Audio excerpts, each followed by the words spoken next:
The door swung open before he could knock. There she stood, Eliza Blackwood, worth billions, wearing nothing but shock on her face and a silk slip that left little to imagination. Their eyes locked for 3 eternal seconds before Mark stumbled backward, apologies tumbling from his lips. But instead of screaming or threatening to fire him, she simply said, "You look exactly like him, the man I've been searching for my entire life." Asterisk. Like this video if you've ever believed fate works in mysterious ways, and subscribe to witness more life-changing stories that prove second chances exist when you least expect them. Now, let's discover how one accidental moment changed everything for a struggling single father and a lonely billionaire. Mark Chen wiped sweat from his brow as he pushed his cleaning cart down the executive hallway of Blackwood Tower. The night shift paid better, crucial for a single dad with mounting medical bills, but the hours were brutal. His daughter Lily's asthma had worsened this winter, and the specialized treatments weren't covered by his basic insurance. Just 6 more months, he whispered to himself, a mantra that kept him going through endless nights of emptying trash cans and scrubbing toilets. 6 more months of saving every penny, and maybe they could afford the treatment Lily desperately needed. The 47th floor was always the most intimidating, home to Eliza Blackwood's private office suite. At 36, she was the youngest female CEO on the Fortune 500 list, having transformed her father's modest tech company into a global empire. Employees spoke of her in hushed tones, describing her as brilliant but ice-cold, demanding perfection with laser-sharp precision. Mark had never actually seen her in person. Executives like her existed in a different universe from night janitors like him. He'd only glimpsed her on magazine covers or the occasional news segment, always impeccably dressed, her dark hair pulled back severely, her expression unreadable behind designer glasses. Tonight, the 47th floor was supposed to be empty. It always was at 11:30 p.m. on Thursdays. Mark had memorized the schedules of every executive to avoid uncomfortable encounters.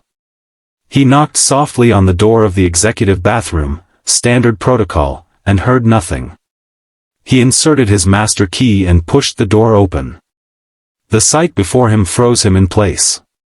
Eliza Blackwood stood by the sink, her blouse unbuttoned, wearing only a silk camisole on top.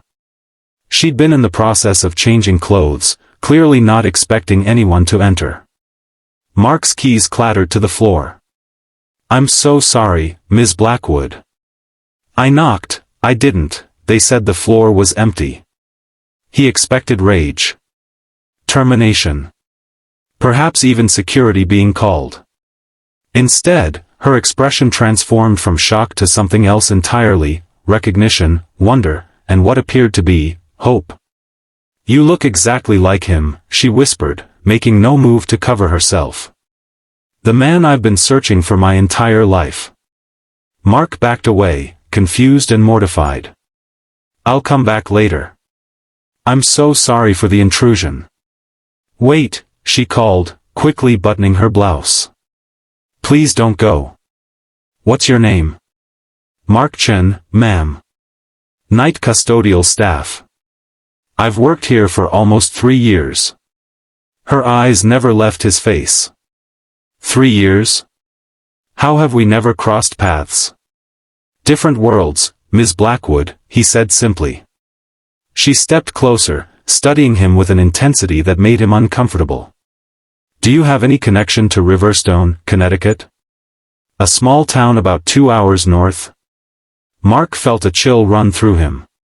"I was born there. Left when I was 18. Eliza's hand trembled as she reached for her phone on the counter. She pulled up a photo and turned the screen toward him. "This man. Do you know him?" Mark stared at the image of a young man, perhaps 20 years old, with features strikingly similar to his own. The photo looked like it was from the late 1980s. "That's my father," Mark said quietly. "Where did you get this?" Eliza Blackwood, the woman known for her unshakable composure in billion-dollar negotiations, sank slowly to the floor of the executive bathroom, tears streaming down her face.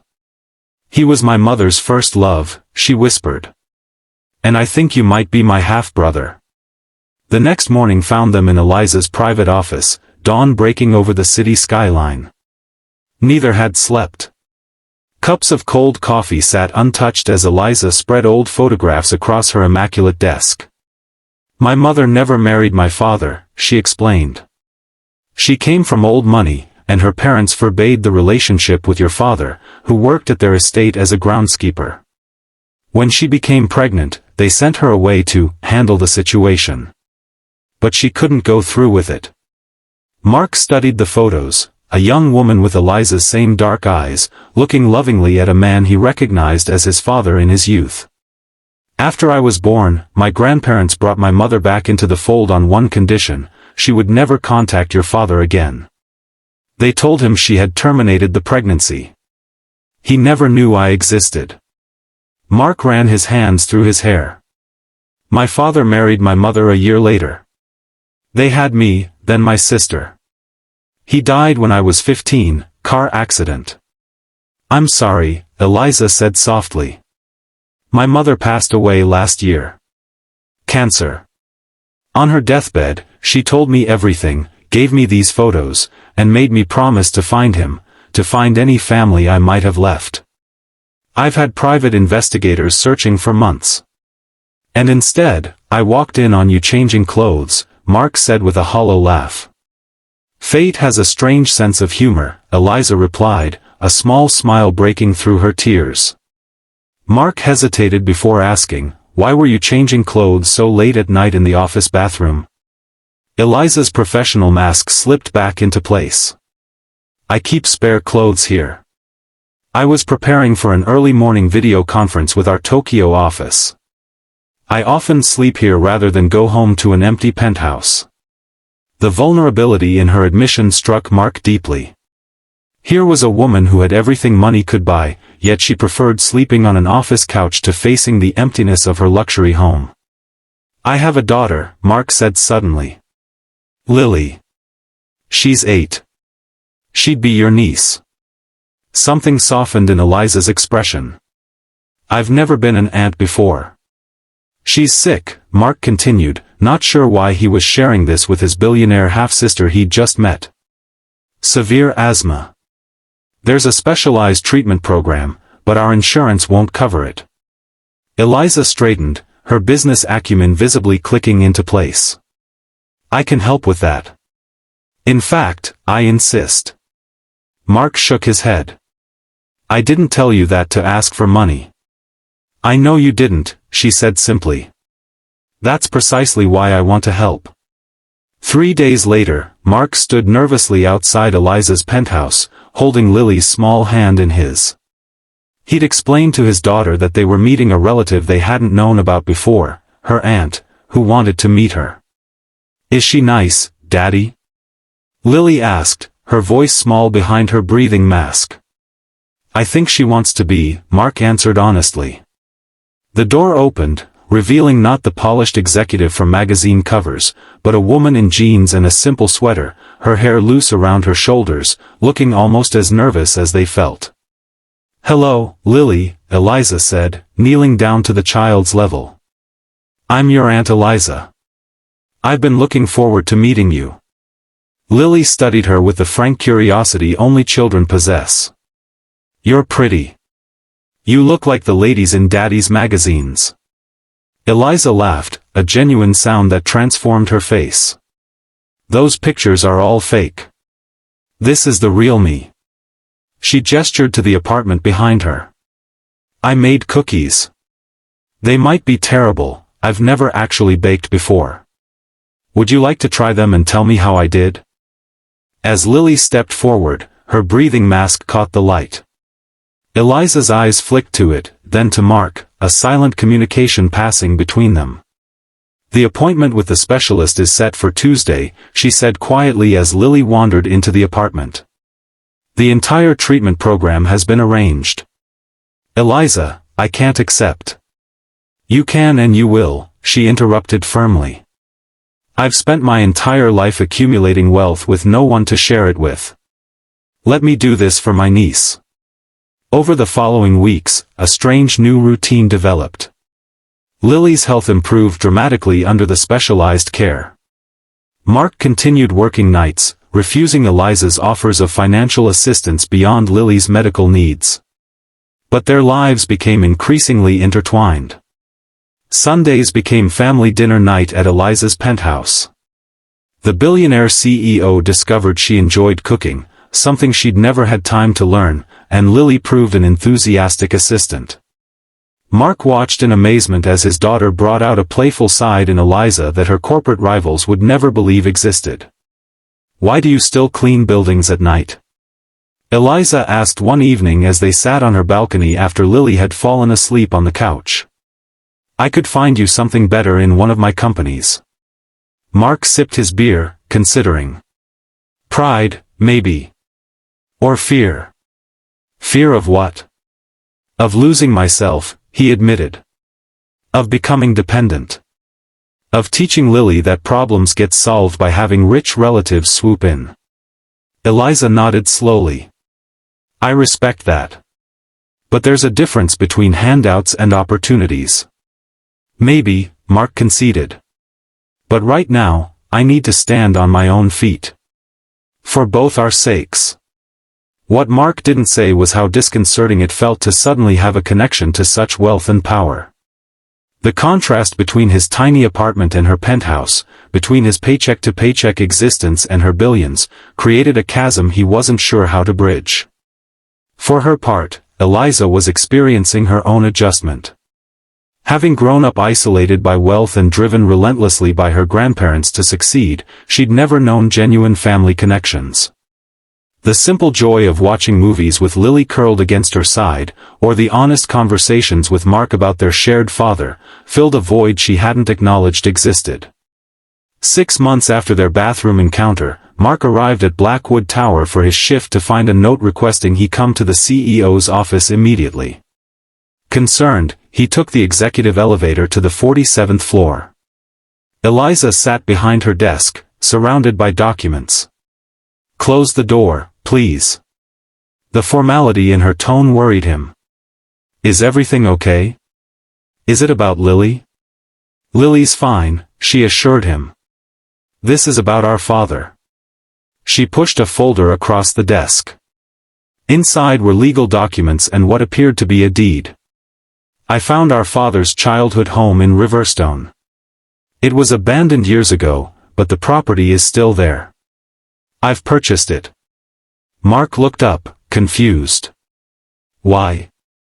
"Because it belongs in our family," she said simply. "And I thought, perhaps we could restore it together. A project. Something that connects us to him, and to each other." The gesture touched Mark deeply. Despite their vastly different lives, Eliza understood his need for connection to their shared past. "I'd like that," he said quietly.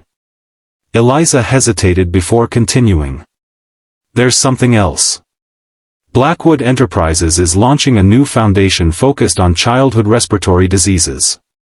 The board has approved the initiative, but we need someone to run it, someone who understands the challenges these families face firsthand." Mark stared at her. "You want me to run a foundation?" "I want to offer you an opportunity," she corrected. "One that honors your experience and skills. You've navigated the healthcare system for years with Lily. You know what these families need better than any executive I could hire. I don't have the qualifications. You have the most important qualification, you care." Eliza leaned forward. "This isn't charity, Mark. This is me recognizing talent and passion when I see it. The salary is competitive. The hours would let you be home with Lily every night instead of cleaning offices while she sleeps." Mark felt a complex mix of emotions, gratitude, pride, hesitation, and something else, the sense that a door was opening to a future he'd never imagined possible. "I'll think about it," he promised. 1 year to the day after their accidental meeting, Mark stood with Eliza and Lily on the porch of a beautifully restored farmhouse in Riverstone, Connecticut. The renovation had become their weekend project, a labor of love that had brought them closer as they discovered more about the man who connected them. "Do you think Dad would have liked what we did with the place?" Mark asked, surveying the freshly painted exterior. I think he would have loved knowing his children found each other, Eliza replied, her corporate armor nowhere in sight as she helped Lily plant flowers along the walkway. The Blackwood Children's Respiratory Foundation had launched 6 months earlier, with Mark at the helm. His perspective as a parent had shaped its mission in ways no amount of corporate planning could have achieved. Already, hundreds of families like his own had received access to treatments previously beyond their reach. Eliza had changed too. She still ran her empire with formidable skill, but board members noticed a new dimension to her leadership, a humanity that made her not just respected, but beloved. She'd begun taking actual weekends off, something unheard of in her previous 15 years as CEO. As the sun began to set over the Connecticut countryside, Lily ran inside to get her inhaler, now rarely needed thanks to her completed treatment program. I never thanked you properly, Mark said quietly. For what? For not having me fired when I walked in on you changing, he said with a smile. Eliza laughed. Best mistake anyone ever made in my building. I used to think family was just about blood, Mark reflected. But it's really about choice, isn't it? Every day, we choose to be there for each other. Some choices are easier than others, Eliza replied, watching Lily emerge from the house, breathing freely, her face glowing with health. That night, as they sat around a bonfire in the backyard of their father's childhood home, Lily asked the question that had been forming in her mind for months. Daddy, why did it take so long for us to find Aunt Eliza? Mark and Eliza exchanged glances over the flickering flames. Sometimes, Mark began carefully, families get separated by circumstances beyond their control. But that doesn't mean they're meant to stay apart forever. The important thing, Eliza added, is that when you find your people, the ones who are meant to be your family, you hold on tight and never let go again. Lily nodded solemnly, satisfied with this answer. I'm glad you found us, Aunt Eliza.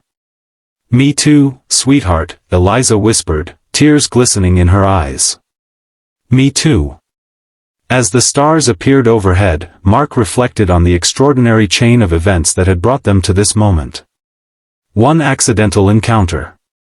One shocking revelation. One family, finally whole. In the distance, the lights of New York City glowed faintly on the horizon, a reminder of the world of wealth and power that had once seemed so far beyond his reach. But here, in this place where their father had once played as a child, those distinctions seemed to fade away. They were simply family now, a single dad, a billionaire CEO, and a little girl who had brought them together. 3 people who had been searching their whole lives for exactly what they'd found in each other. Sometimes, the most meaningful connections come from our most embarrassing moments. Sometimes, the family we need is waiting just behind an unlocked door.